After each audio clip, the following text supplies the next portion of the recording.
Big 12 race is shaping up as they chase March Madness glory. Is it enough for them to get over the top this season? We're talking about it on the Big 12 Squad. You're talking ball with the Big 12 Squad.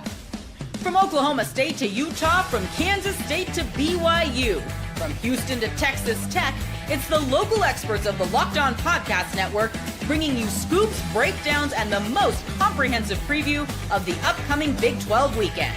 Buckle up. It's the Big 12 Squad, and we have a seat for you. No hurt feelings and thin skin allowed. Squad up. You're part of the Big 12 Squad.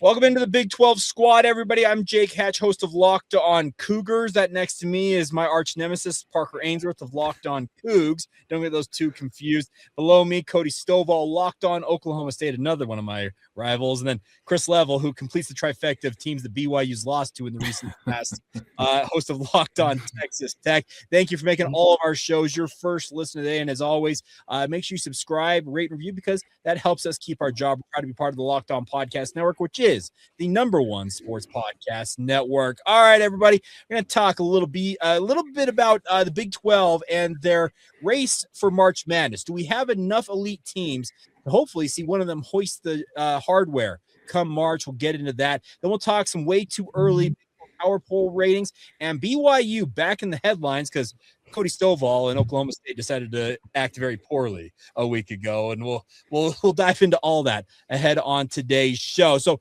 I want to fire off, as I mentioned, BYU's lost to all three of your respective programs. They find themselves in the middle of the Big 12 race, but all three of your programs are looking like they're on a hunt for March Madness. Cody, obviously your team fighting to get onto the bubble here, whereas Parker and Chris, essentially you're playing for seeding at this point. How are we feeling? I just kind of open up to whoever wants to answer first. How are we feeling about the Big 12 in terms of the national, persona, or like perception, I should say, of the league as we head full on down towards March Madness? I mean, I think it's as strong as ever, right? I know Houston just got here, so Chris can probably speak to that more so. Cody and I have talked about basketball all the time, and I will say whenever I tell Cody about basketball, I think of like the Graham brothers and that Oklahoma State program being really strong, and maybe that's too old school of me, but Big 12's got 6 teams in the top 25, multiple teams in the top 10. Arizona is #1, and I guess as we're recording this, they have not lost yet. I don't mean to give the spoilers there away for folks, but it feels like as good a year as the Big 12's ever had. And frankly, it feels like in the last 10 years, last year was kind of the anomaly, right? Like that I think sticks out as the one that's different. I could see any number of, obviously I'm going to sit here and tell you why Houston's going to do it, but any number of us then could see teams hosting a trophy. You mentioned BYU's lost all these teams, and I'll get off the mic in a second. BYU is still probably a Sweet 16 team at worst, right? Like that's just how tough the conference is. That's how I read it, I guess. Maybe I'm crazy. Well, Chris, give us your sense, because you're the resident historian here, I should say. Well, I think I don't know if I would phrase it differently than what Parker said. I don't know if it's as deep as it's ever been before. I do think, though, that this is a year where you have more teams that could win a national championship or make the Final Four than ever before. How about that? Because you're only going to get 7, 8, maybe 9 bids. The middle and the lower part of your league are not very good. And there's some of these top teams in this league that are going to play each other down the stretch, and it's going to affect their standing in the league, their national seeding, and all these things. It's just going to be interesting to see. But I do think you've got 3 to 4, maybe 5 teams that can make a Final Four or cut down the nets. And I don't know if we've ever felt that way before. But yeah, so because again, the SEC had 14 teams get a bid last year, right? And you're not even going to come close to that this year in what you would term your. But I do think that you've got more top end teams than any other league by far. The Big Ten probably next closest, and with what's going on with Purdue and some other teams, I think. But again, this league's brutal. I mean, Jake, you can speak to that. Your team was riding high. Nope. They've lost what 5 of 6? Yeah, 5 of 6 as of recording of this podcast, 4 straight. Obviously, the most recent one to Parker's Houston Cougars. But before that, Cody, I want your thought on this. Oklahoma State, they're fighting to get themselves on to that bubble. They're 4-6 in league, but that win over BYU, I think, put some juice into their chances of making it into March. Yeah, and then we got absolutely juiced by Arizona to the tune of almost 50 points, but that's okay. I saw what you did there. That was very professional of you. You pulled a level.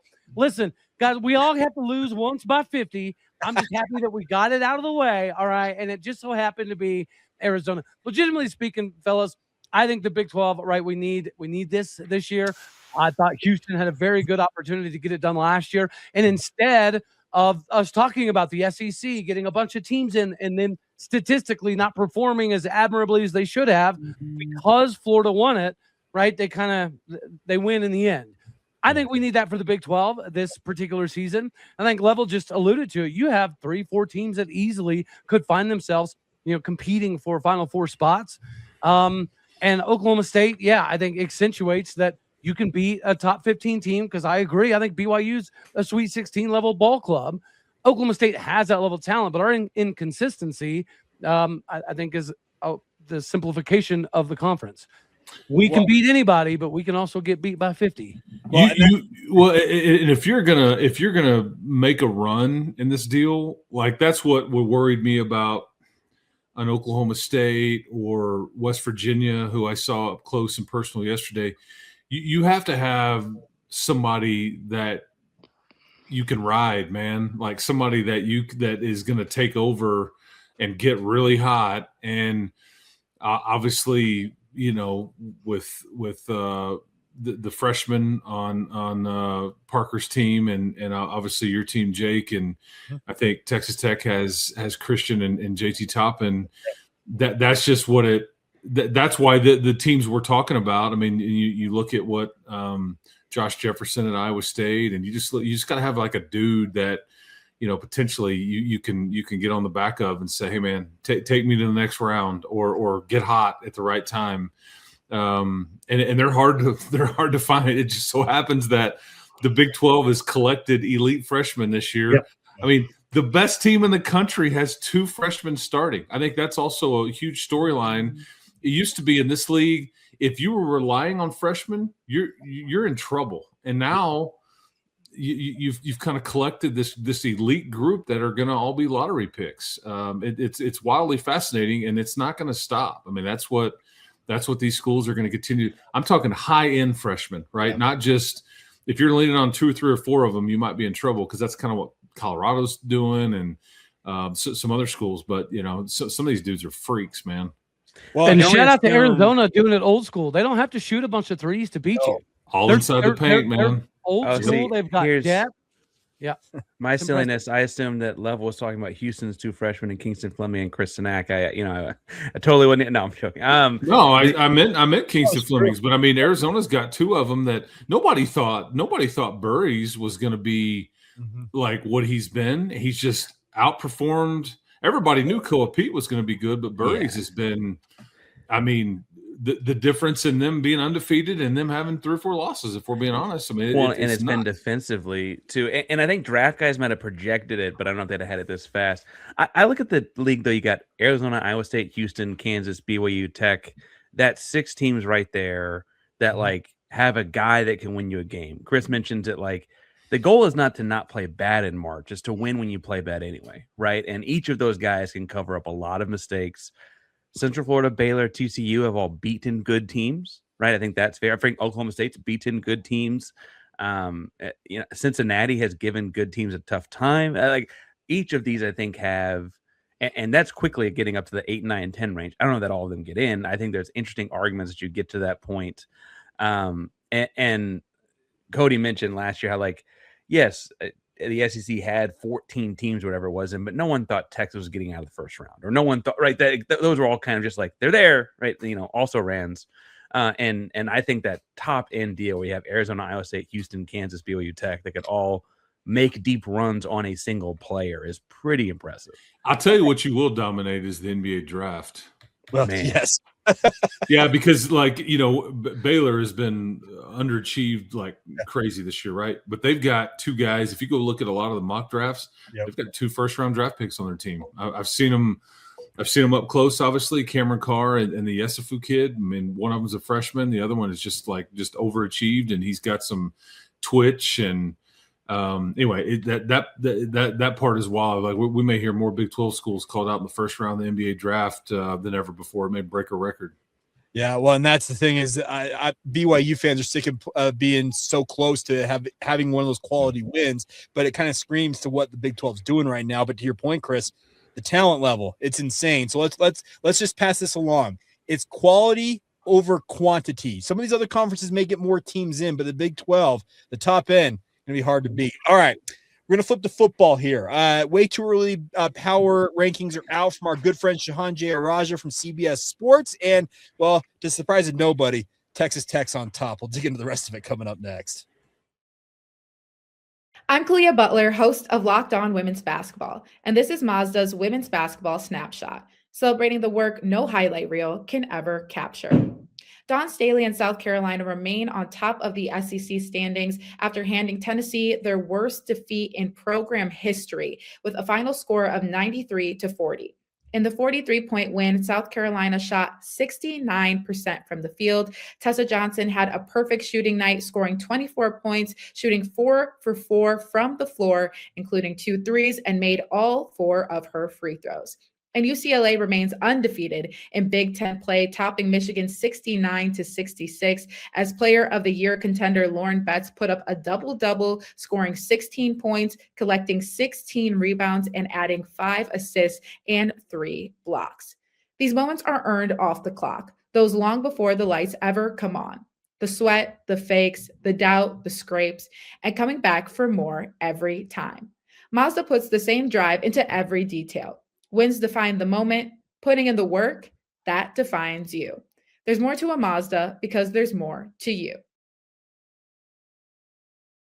All right, so Shahan Jayaraja from CBS Sports obviously has been very open to talking about the Big 12 conference, gentlemen, and obviously projecting how they look in the season ahead. And he did his way too early Big 12 power rankings. And I think to the surprise of nobody, Chris Levels, Texas Tech Red Raiders, topped the poll as they should as defending champions.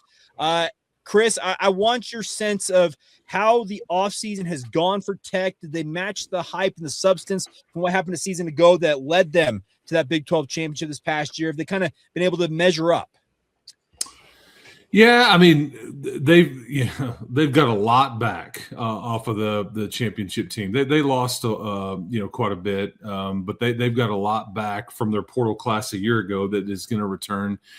But the biggest thing, obviously, was an unexpected need in that you needed to go get a quarterback, and that probably is what vaults Texas Tech. And so if Brendan Sorsby plays anything like he has, and he's certainly going to be playing with the best team I think that he's ever been on, I think it certainly would bode well for Texas Tech. And their schedule is not extremely tough.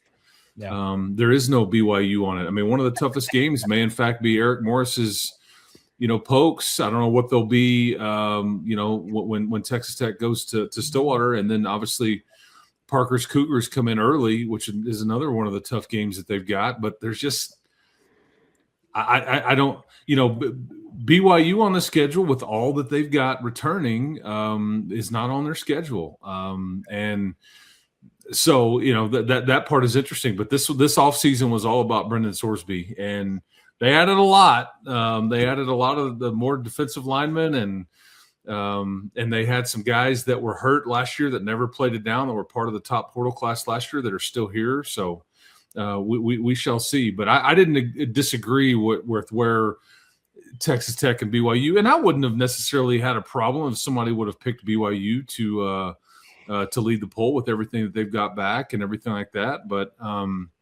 that's how it sits. I did find it interesting that Iowa State was picked 16th in that deal. I think that caused a bit of a stir with the Cyclone fans.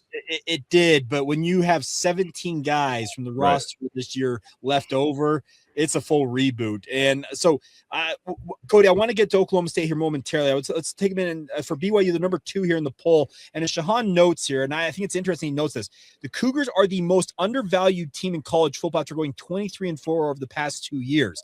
I'm glad somebody in the national media like Shahan is acknowledging that. I just wish more people would, actually realize what's going on there.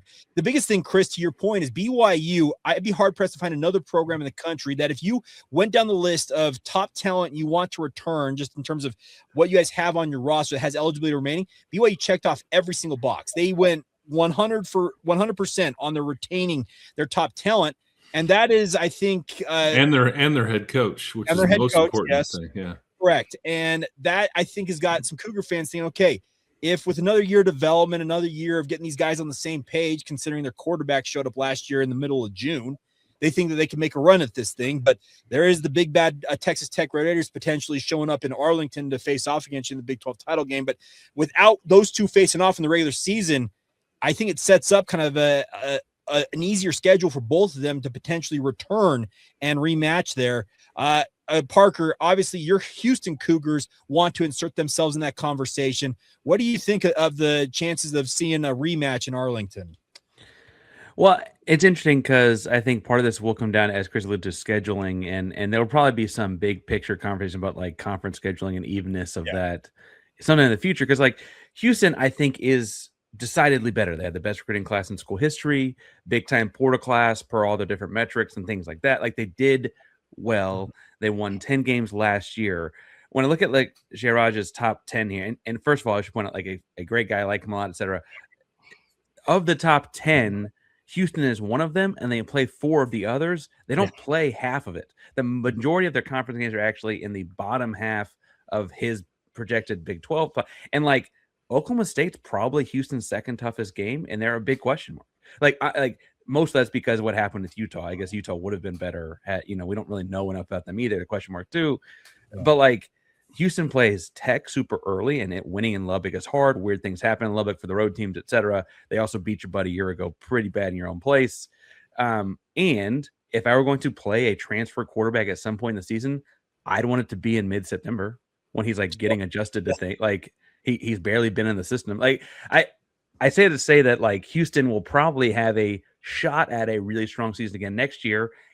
And I don't know that means they're demonstrably better on the field or not. They should be. They brought in the talent.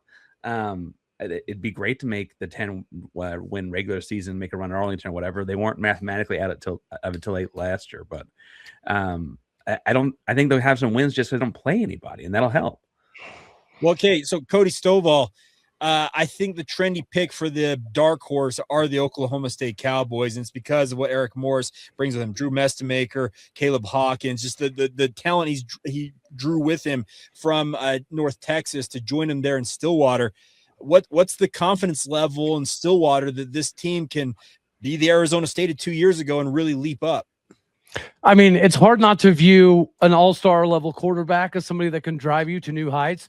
It all will come down to, is Drew Mestemaker legitimately an NFL first-round kind of guy? If he is, then yeah, Oklahoma State could be talking about 9+ wins. If there's a lot of things around him that don't quite fall in line in time, then it could be kind of a moot point. The 8th positioning for Oklahoma State would essentially put us right around K-State last year, 6-6 overall. I think Oklahoma State fans should be happy with a 6-6 record. Therefore, I think 8th place in this power ranking is very fair. It'll all be contingent upon how well things gel. Parker mentioned it earlier. When you have some early season opponents, that can sometimes be a hindrance when you're trying to get so many new players, on the same page. Oklahoma State has 64 new players. So as much as we're going to love the continuity of the new North Texas players coming over, it's only 18 of them, right? So I think, will they have the continuity schematically early enough to be ultra competitive? That is the unknown. That's what we don't know. If Drew Mestemaker is as good as advertised, and we are good very early, then yeah, we could be talking about an Arizona State 16th to first kind of conversation. Yeah, Drew Mestemaker is the least of their problems, because and Eric Morris is inevitable at some point. I mean, he is gonna turn that thing around, and they'll be very competitive. Their question is going to be on defense, That's where their questions will be. But do you kind of hear what we're saying here? If anybody's listening to all of us, this league isn't very good, is it?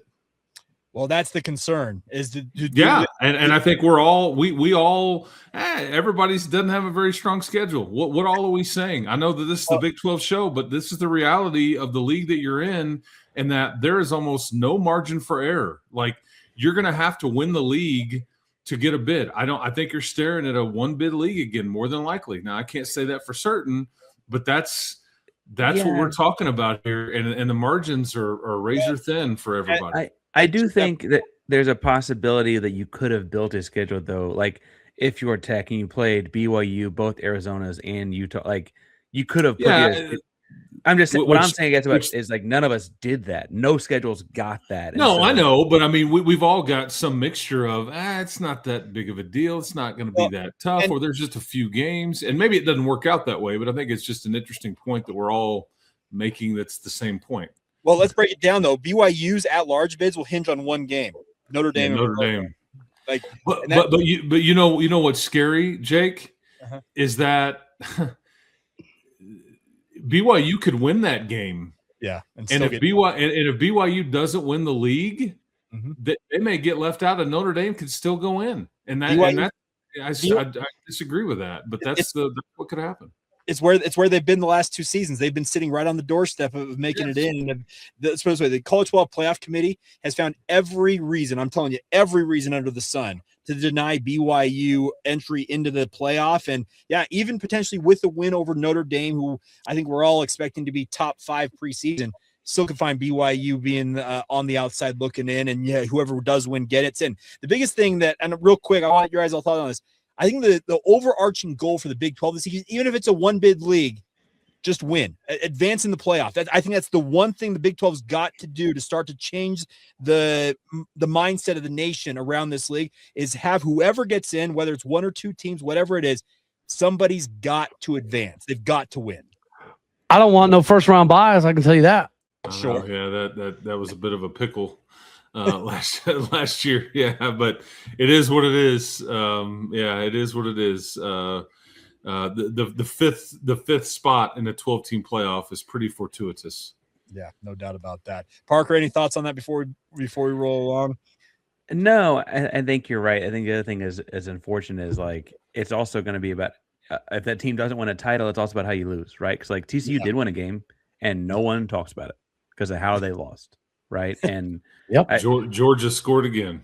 I mean, so like Tech could have beaten Oregon, and if they lost in a blowout fashion like that the next round, we'd probably still be catching the same jokes and strays and all that. Right. Like realistically, like for better or worse, I think it's more about not just winning a game or 2. It's also about going out the air quotes right way, if that makes any sense. Yeah, fair enough. That's understandable. All right, coming up next, BYU and, religious bigotry back in the headlines. We'll talk about that next. You roll on here on the Big 12 Squad.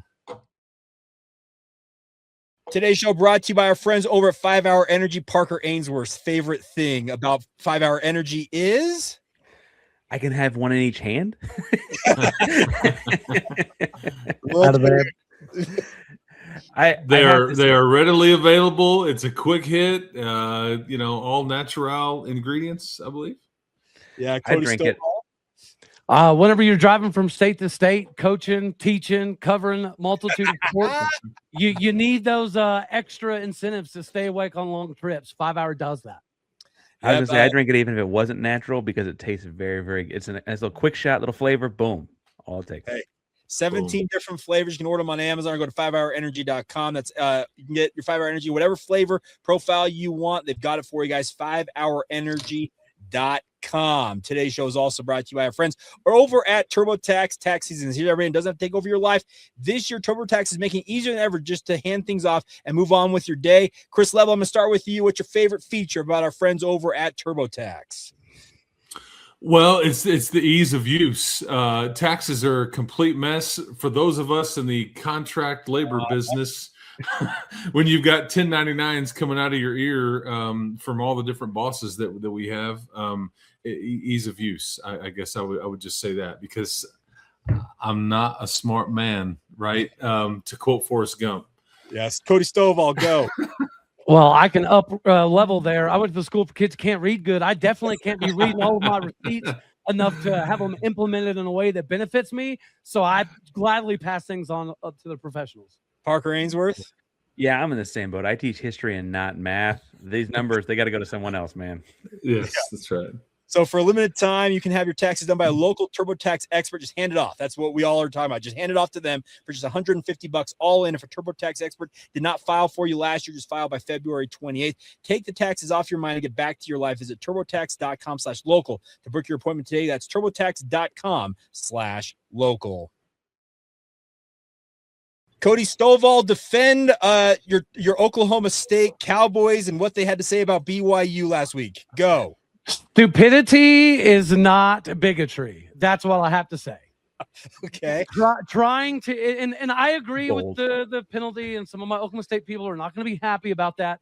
But here's my deal. Did we say the thing that you're supposed to refrain from? No, not exactly. But did we purposely say something so close that there would be controversy? Yes. And for that alone, I think we do deserve it, right? Riding that fine line, trying to be cute is completely unnecessary. Because if you're doing that, right, statistics indicate that if you have 1,000 people doing one thing, there's always going to be 2 or 3 or 5 or 6 or 7 that try to splinter off and do their own thing. And that opens up Pandora's box to a multitude of things. I can tell you that when this whole thing came down, I was insanely disappointed because I never thought that anything like this would even come close to happening in Stillwater. But it proves the point that you can try to be too cute for your own daggone good, and that's exactly what happened. And now we have a fine to go with it, and we kind of deserve it because we tried too hard to be too cute. Jake, obviously Texas Tech and BYU have played some meaningful games in the last, 3 or 4 months in the two main sports. Yeah. And I think Texas Tech was cognizant of these chants out there in the ether, right? Happened at Colorado. It happened, Cincinnati. It's obviously there's been allegations that happened at Kansas. Oklahoma State got dinged here. Okay. Happened in Arizona last basketball season. But Chris, I think you're going to make this point here. The one thing I've appreciated about Texas Tech is during the football season, Grant McCasland was out there before the game and essentially said, make this about us. Don't make this about denigrating BYU or the faith that sponsors the institution. And then the same thing, the flip side, in basketball, Joey McGuire wandered out there and said the exact same thing. I've got to reiterate, I've said it on my podcast on Locked On Cougars. I appreciate the way that Texas Tech has handled this. I believe it's the archetype, the model that the rest of the Big 12 should do in terms of avoiding this situation going forward. Yeah, they have tried to get out in front of it, make it about us kind of thing, and it puts Grant and Joey in a weird spot, kind of going, why are they saying this to us? Because I think some people just they're oblivious to like some of this, right? They're not in this world and aware of some of what people may have said or be thinking, whatever. Yeah. But I would, and again, you can't control what people say. Yeah. Like, here's what's weird is that I think Oklahoma State, Cody, correct me if I'm wrong, I think they were fined $50,000. Yeah. Okay. Yeah. There was another fine last week, and it basically happened right in front of me in Orlando, Florida, because UCF was fined $25,000 for storming the court. Mm-hmm. There was not the time hadn't elapsed. There was still time left in the game. They were about to upset Texas Tech, and here they all come. And I mean, we got phones in kids' faces and middle fingers in kids' faces, like 10 feet away from me. You got a student doing chin-ups on the rim. I'm not joking. And there's still time on the clock. Yeah. I'm like, there's no technical foul. There's no bench, this, there's no that. They had to get everybody off, and then they restormed it, and I was like, that's only worth 25, whereas you're saying stuff in the stands is worth 50. It's just it's not a good look for the league having to fine people. But I hope that some proactive, like maybe getting some folks involved on some of these campuses would kind of get out in front of some of this stuff. College kids are the hardest thing to control, man, because as soon as you tell them don't do this, guess what they're going to do? They're going to do just that. Yeah. Well, I don't agree with our fan base trying to be too cute, but just for curiosity purposes, was that ref a Mormon? What or was that the closest thing our student section could find? I that part I don't know the answer to. I would guess he was not. I think they're just, you mentioned, trying to be a little too cute. The sound of it, obviously, you could be very easily mistaken in the cacophony and noise that what Kevin Young was calling out. He's like, "Hey, I've experienced this before. I'm done with this." And that's why, because he essentially said, "You know what? Screw it. I'm gonna talk about this," because I think he was frustrated with that situation. I will say, I think like it's interesting that a lot of other insults and a lot of other things, to speak the severity of this, a coach complaining with the crowd after a loss when they shouldn't have lost would probably have been like, he's just like, this is clearly something everyone outside of student sections are taking very seriously, right? Like, and I don't mean that that's supposed to be comforting, Jake. I know that does not fix things. I think that is at least some, like, the conference, like, hey, we're gonna hit you these fines. Like they're trying to do those things, but as Chris said, like, I'm almost somewhat pleased that there's no handful of, idiots with a handful of beverages, and because we didn't play each other in Houston, right? It was in Utah just last week. I also say, and I don't mean to jump in and make too much light of this, but there are other things to make fun of BYU for. They're playing, including this guy's hair. Like, we can go to Richie Saunders, right? Like, leave Richie alone. I just mean like he's a stud, man. He's really good at basketball. He's really good. But like, be more. There's other things to say. Be more clever. Like, that's where I like. There's just be funnier. There's other things to say. Well, trust me, BYU writes the jokes for themselves if you look close enough. So you don't have to go very far if you want to find them. So I think the biggest thing is BYU is just trying to make sure that that everybody, themselves included, feels comfortable competing in this league. So I can tell you, just from my vantage point, BYU is extremely proud to be in this league. They're very thankful the Big 12 gave them the opportunity to be here. I just think that they're just trying to make sure that, as I mentioned, everybody is comfortable, and that includes their own fan base, because there's a lot of raw feelings around that shooting in Grand Blanc, Michigan, of that LDS church house, and that still resonates all those months later. Yeah, I don't know really how to follow up to that. It's like a very that's tough to just get into conversation about. But yeah, this is sports, man. This is just this is sports. We operate in the toy section of the store. Yeah, right. So anyway, Cody, give me another crass joke you could have said that wouldn't have been nearly as offensive. Ready, set, go. I just give him the golf clap. That's what I would just start doing. Yeah, don't ask him to do that. You're just asking to get him in trouble. Just cut it. Just check out Kyle Van Noy's next appearance with Pat McAfee, and I have plenty of jokes to work with. I would just say that. All right.